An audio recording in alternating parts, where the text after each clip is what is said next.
Hello, everyone, and welcome to the Doctoring Duo podcast, the podcast where you get true, honest, and unfiltered information by average premeds, for average premeds, I guess formerly average premeds. My name is Eleni I'm an MS2 now at Penn State College of Medicine, and as a reminder, I speak only for myself and not for my institution. Yeah, hey everyone. I'm Noah Lee, second year medical student at Mayo Clinic Alex School of Medicine. Just like Eleni, I speak for myself and not my institution. Alrighty, I can't believe we've been on this podcast for more than a year now. Can you believe that? Yeah, I know it's crazy. We're already second year medical students in the groove of things, getting ready to start clerkships in less than 6 months. It's crazy. Yep. So we had a pretty exciting summer. I think we both were involved in a lot of things, but I don't think you had a summer. That's right.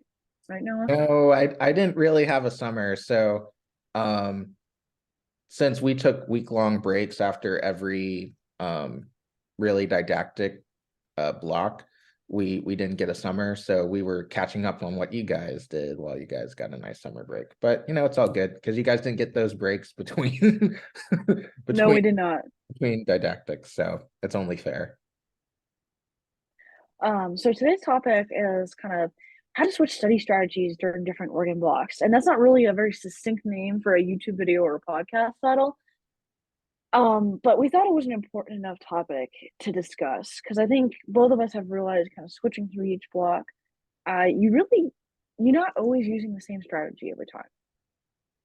Yeah, that's absolutely right. I think, and it's interesting because I came into medical school, um, studying one way with Anki, and then I think Eleni had this experience too. Like it just became too much, so then that fell out for a while, and now Anki's back as I'm currently in hematology oncology, and memorizing all those labs and values was just not going to happen without Anki.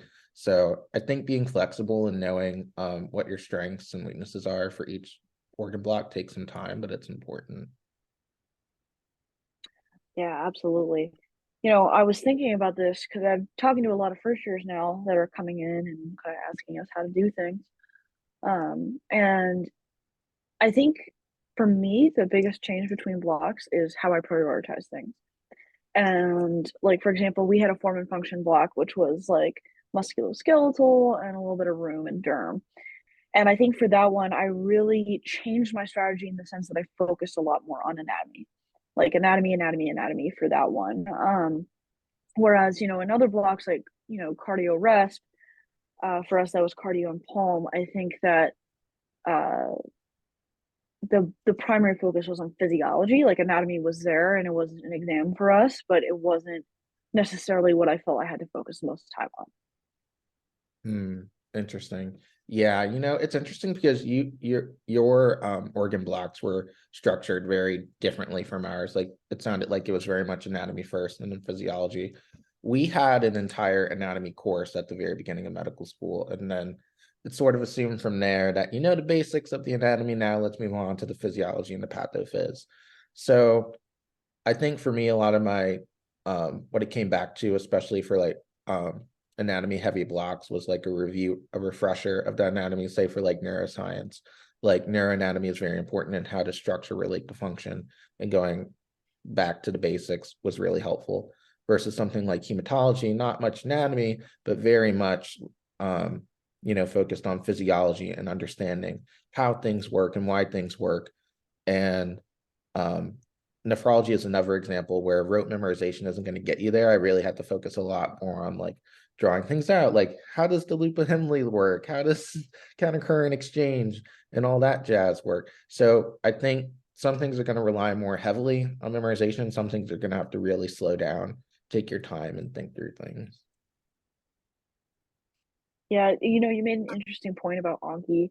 So I was pretty religious about the Anki kind of because we started out with like immuno and micro and moved into cardio and that type of thing. And pretty much by the time we were at, form and function, MSK, I pretty much had to drop Anki, which wasn't a great idea, but I just didn't have the time. I had to focus the Anki on the anatomy.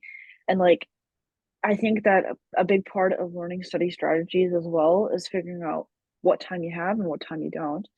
And for me, I just didn't have the time to keep up with, 900 reviews a day on Anki during MSK. And I think it ultimately ended up working out better because I put that focus towards anatomy. Yeah, I think that's a really good point. I think, and I don't know how variable the time links were in your preclinical courses, but for us, like MSK, for example, was like a 2 or 3 week course. It was very much the high yield, and it was much more high yield to focus, at least in our case, on the pathophysiology and the things that you'll commonly see in the clinic versus, relearning all the nerves of the brachial plexus again, for example. So, I mean, I think for them, if you get bogged down in doing Anki for a specific thing, you can lose sight of the bigger picture. And especially in medicine now, as we move into our second year, and certainly in clerkships, it's going to start transitioning more towards, thinking through a differential and things like that. So I think, it's different for everybody depending on where you are and how your school structures things. And also part of it too is what's external to what you're doing, right? Like you're gonna have to study for OSCEs. Noah just finished an OSCE, right? Yeah, I sure did. I have my first OSCE, and Lenny's a pro at these, but I just have my first one. Definitely not a pro. Definitely forgot quite a few things in my OSCE. But like you're gonna have other things to study for too. And so recognizing like what parts of the block are more amenable to that type of studying versus like what is not, I think is a really good skill as well. Like for example, this upcoming week that we have, so we're in our endocrinology reproductive block. It's pretty much all just lectures this upcoming week. It's really not that much outside of that. And I would say this is a really good time to get caught up on things. And it's also a good time to schedule things as well. So maybe this video will be about, conscientious scheduling. Maybe that will be our YouTube title. But really drilling down on when is good to use that time for other things and when is not. And I think that's really a skill. And I don't think everybody learns that, and not everybody learns it quickly.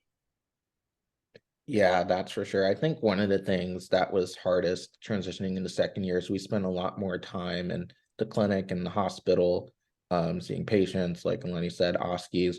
And those things take time, especially, for patient care. Like, I want to know my patients the night before. And not everybody does that, but I think it's useful to get my mind thinking before I go in and see the patient. Another thing is just like, all the various other things that you have outside, research, um, volunteer activities. I think one thing that my study strategy changed throughout the year and now the second year that I've been here is I focused a lot more on like watching a video and then typing up notes to solidify retention. And that's a really slow way of doing it. And some would argue it's slower than Anki, but for me, it really helped things stick in a way that mashing a flashcard over and over again really didn't, because at the end of the day, I still maintain this, like Anki's great for retention, but at some point you start memorizing the card and not the concept. And I think that can be a hole that you fall into. Oh yeah, absolutely. I think Anki is kind of it's a double-edged sword, right? Because it's great in that it forces you to keep thinking about, certain things over and over again, but it's a big time sink. At least for me, and I go through cards pretty fast. And I would still say I spent a good hour to 2 hours at least going through Anki. It's great for long-term retention, but I think that when you're with like a lot of information in a very short period of time, it may not necessarily be the best strategy. Yeah. But some blocks are suited to Anki. So I think the other thing is too, and I think the utility of Anki is going to vary greatly based on how well your institution teaches, along with third-party resources. Because I know some people in my class fell into this trap as they would learn to the boards and beyond or learn to the Pathoma and not necessarily to the things that they were emphasizing in class. And that can get you into trouble later on in the course.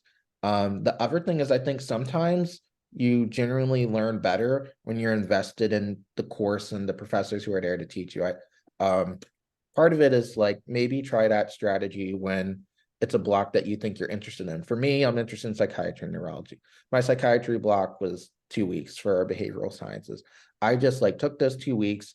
I didn't do any Anki, and I just delved into psychiatry, reading about it, finding research, YouTube videos about it, and just really like allow myself to feel the love for psychiatry. And I think that's a great way to learn and not, and just let yourself be enveloped by it, let it become your world.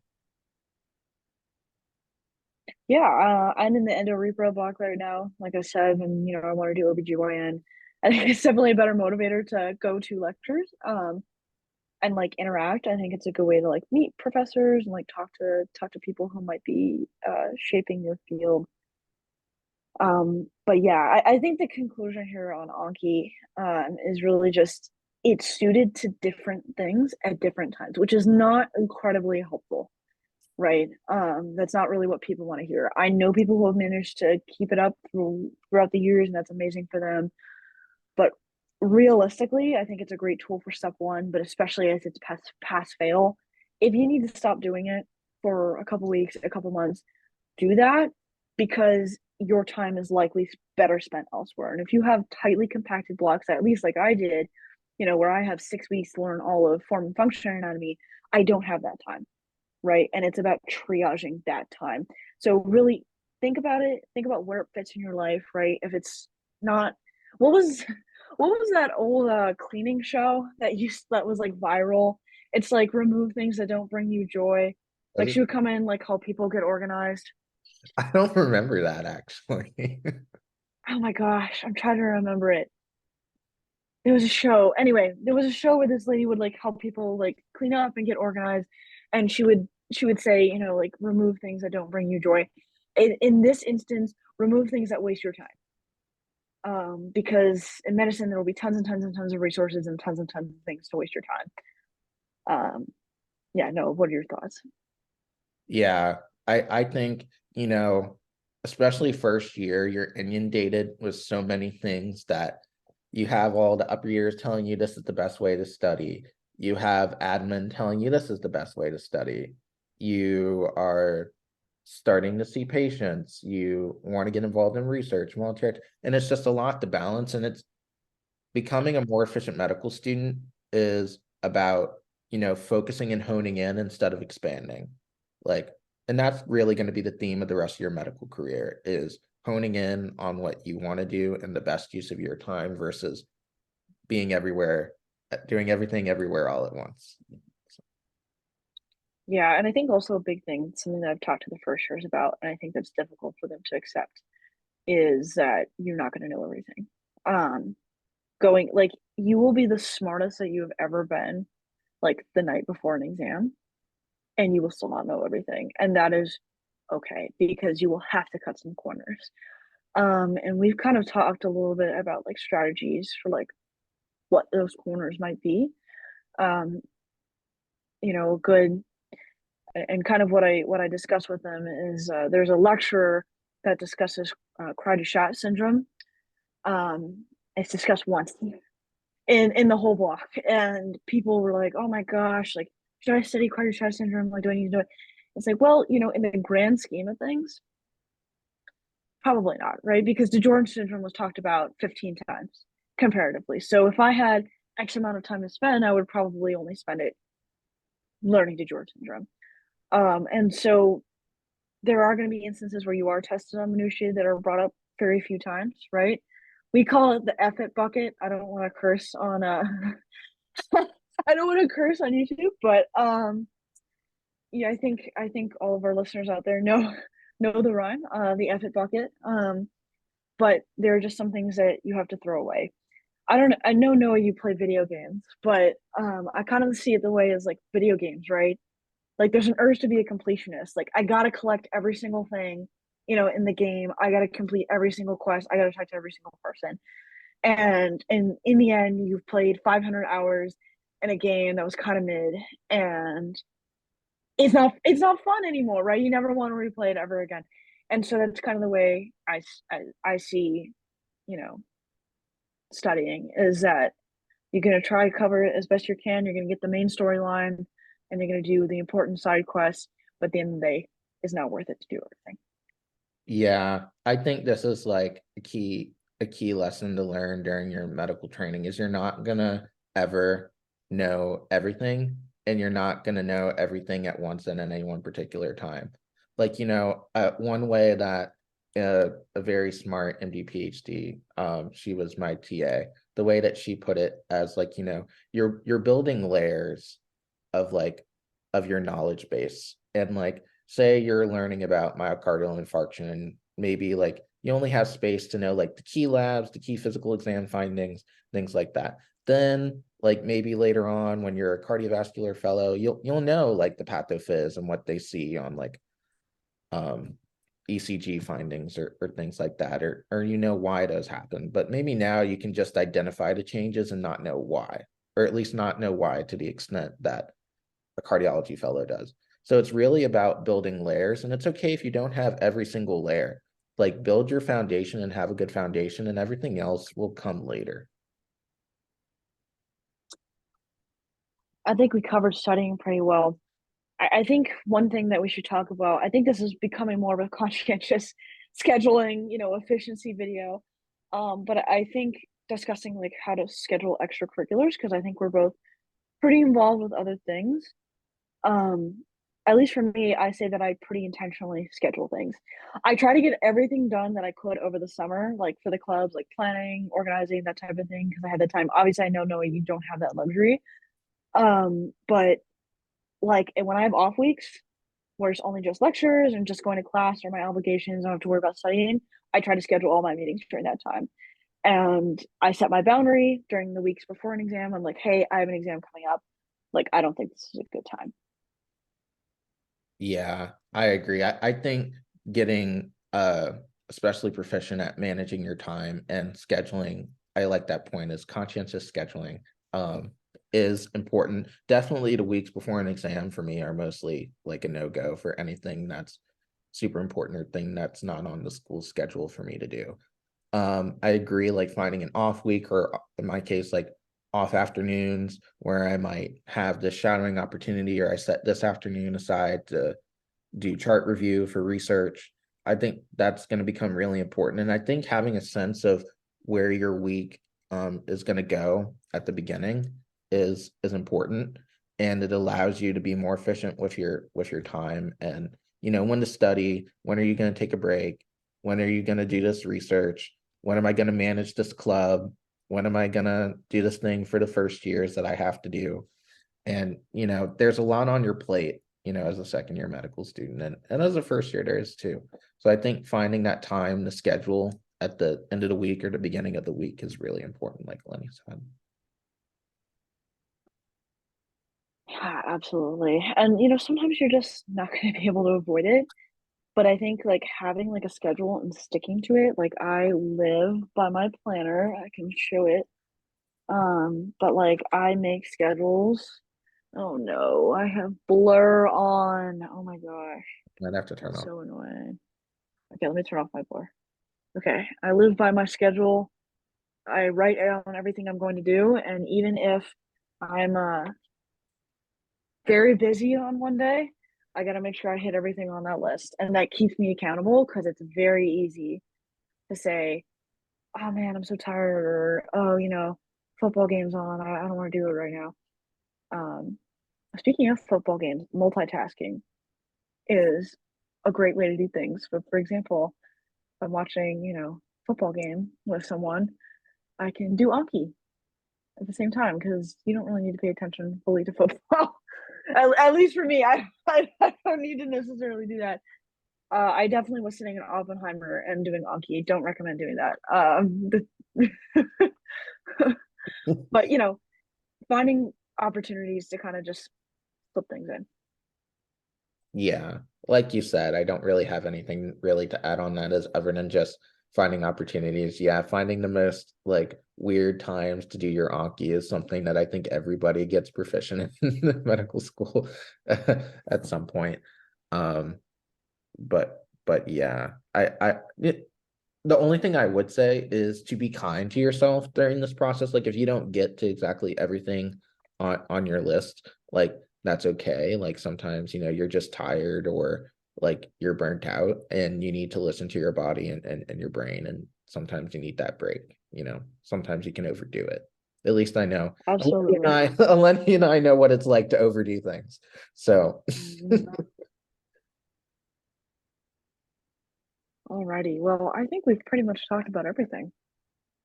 yeah, I think so. I think, we talked really about it. It really became a conversation about, scheduling, knowing your limits, and then also like the pros and cons of Anki, which, you know, is just seems to be the word that we can't get away from in medical school. No, you cannot. Well, thank you all so much for joining us for another episode. This one's pretty quick. We're gonna try and keep them a little shorter, because I don't know how long people really enjoy listening us talk at them. So we'll try to keep it a little shorter and see how that goes. But we really appreciate you all taking a listen. If you liked it, please give us a like, follow, or subscribe, depending on your platform of choice. And we'll see you again soon. Take care. See y'all.